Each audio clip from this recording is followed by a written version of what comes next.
What's up guys, another exciting update today. iOS 11.1 Developer Beta 1 was just released, and this is just a day after iOS 11.0.1, so Apple is on a roll. And this is actually quite the update. There are a lot of changes in this one, 15 plus, that I'd like to share with you in this video. So definitely a big change from 11.0.1 where there was almost nothing to talk about. So first off, it's a huge update. It was 2 gigabytes on my iPhone 8 Plus. You'll find it in the software update settings. That is if you do have the beta profile. I don't believe there's a public beta just yet, but the build number is pretty long here. Didn't really notice anything else inside of the about page of note. But anyways, what's changed, what's new?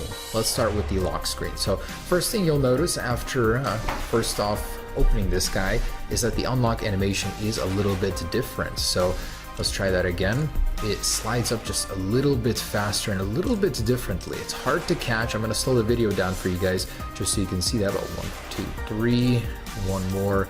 Let's try the screen on 1, 2, 3. So it's a little bit different. And same thing goes for opening up the camera from the cover sheet. So if we go to the right, notice how the camera kind of pops in towards you instead of just sliding to it. There's a new unlock or camera animation here. So once again, 1, 2, 3. One pops up towards you, you just slide to that one. Oh, I don't know why this is so buggy. Hard to grab both of them. There we go. So there is a new camera animation too. And when you are inside of an application and you get a notification, there's a slightly different animation for opening it. Notice that this one just slides over regularly. And now if I do it vice versa to this guy over here, it's a slightly different animation now. So check this out. When I get that notification, click on it, it does this bounce. Very similar to opening up the camera. It's more of a bounce and then enter instead of just a slide over. Really cool. This one is really neat. I appreciate this attention to detail from Apple. So let's go all the way down to the bottom of a page. In iOS 11.0.1, when you click on the top, it just slides all the way up. In this one, it slides and then slows down near the top. So let's try that on the very same page, and we'll click slide up at the very same time by touching the status bar. 1, 2, 3. Notice that, how that one slows down towards the end.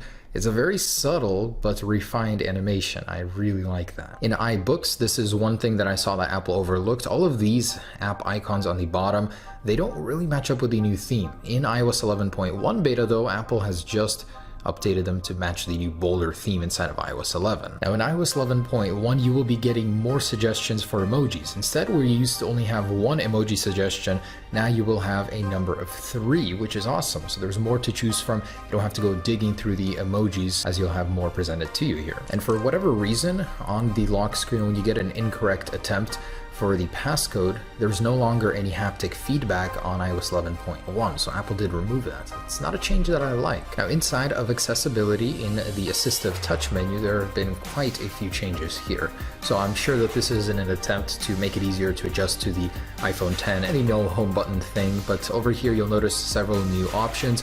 And this 3D touch one has been relocated from the customized top level menu over here to the main page. So a few new options here, which is pretty neat. Also jumping into assistive touch itself, you'll notice that when you open it, it no longer opens in the middle. It's adaptive to wherever you open it from. If I open it here on the bottom and the actual assistive touch button is on the bottom, it doesn't open in the middle anymore, which is pretty handy. It'll open closer to your finger so you don't have to go all the way up to the middle of the screen. Anyways, so once you do open it, check this out. There is a new Siri icon. There is a new home icon that has been slightly tweaked as well. Let's jump into the device in here, go into more, and there is a new icon for gestures as well. It's just a little dot in the middle of that circle. So all around, lots of updates to assistive touch. Very subtle one, but in the restrictions, the camera icon now matches the new camera icon found in iOS 11. So Apple updated that. Very subtle, almost didn't catch this one. A change I noticed in music, pretty subtle, but certainly there. When you go to a song that you're playing, and for the first time when you open it, the now playing splash screen will now appear in the middle and slide up in order to show you where the up next category is. So instead of just vaguely saying, oh, now playing is here, it'll actually show you where it is, and several other things. So for one, the feedback app is now back in iOS 11.1. You can submit your feedback. Hopefully that will help to resolve bugs and make iOS 11 smoother in general. A lot of people are saying it's feeling a little bit better, a little bit faster, more responsive. I definitely cannot say I noticed that. I've tested a lot of the animations against each other and they're exactly the same, opening and closing apps, so no difference there. It's probably just a placebo. couple other things. Reachability has a really weird bug. I think Apple is working on improving it for the iPhone 10, so we'll certainly see some changes for that in the future, I believe. And as a result, look at that, you get some weird crossover when activating it on the home screen. There's also this odd bug on Siri from the lock screen. Open Photos. You'll need to unlock your iPhone first. It'll show you this, but this time it just shows you that little logo, but you can click over here and it shows up. So a little weird bug. Apple's making some under the cover adjustments.